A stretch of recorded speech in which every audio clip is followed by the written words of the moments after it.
Le 17 mai dernier, devant la préfecture, voilà ce que pensaient les syndicats après la venue d'Arnaud Montebourg et la présentation du rapport Saint-Houilles censé guider l'avenir des Sanofi Toulouse. Le diable se cache dans les détails et tous les détails issus de ce rapport et des conséquences de ce rapport seront à être étudiés de près. Sanofi ne dit pas, finalement nous n'allons plus nous désengager. Un mois et demi plus tard, on retrouve les mêmes... Ne dit pas, finalement nous n'allons plus nous désengager. Un mois et demi plus tard, on retrouve les mêmes hommes de nouveau au créneau, avec leurs craintes justifiées.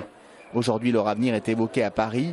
Problème, le document préparatoire au comité central de l'entreprise prévoit le maintien de 364 postes au lieu des 500 évoqués dans le rapport. Vous pouvez critiquer la mission Saint-Houilles, en dire un certain nombre de choses, mais c'est encore largement en dessous.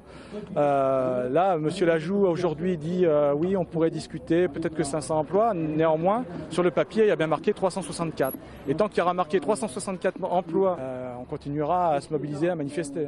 Christian Lajoux, président de Sanofi France, c'est l'un des boucs émissaires des Sanofi Toulouse. Toute la matinée, ils ont opéré un barrage filtrant pour sensibiliser les automobilistes, leur cause faisant souvent écho auprès d'eux. J'habite à 2 minutes et puis j'avais des amis qui travaillaient dans la sécurité à Sanofi là, qui travaillent plus, donc ouais, je suis un petit peu sensible. Ouais. Toujours solidaire, même si je suis à la retraite, je suis un ancien travailleur, donc c'est le travail qu'on casse là.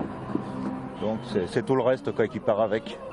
La mobilisation reste forte ce matin, mais chez certains leaders syndicaux, l'annonce du nouveau plan de restructuration a entamé le moral. On a pris un gros coup sur la tête et on est vraiment très abattu et assez... Enfin, c'est difficile, hein. La situation est très difficile et très tendue. Et les Sanofi d'un appelé au soutien des politiques, citant pêle-mêle Malvy, Cohen, Borgel, Chauzy ou Le Morton, pour redonner du souffle à leur combat. D'ici là, ils souhaitent continuer la lutte, ils en font une question de devoir. D'ici demain, les Sanofi Toulouse en sauront plus sur les conclusions du comité central d'entreprise. La direction de Sanofi est restée injoignable aujourd'hui.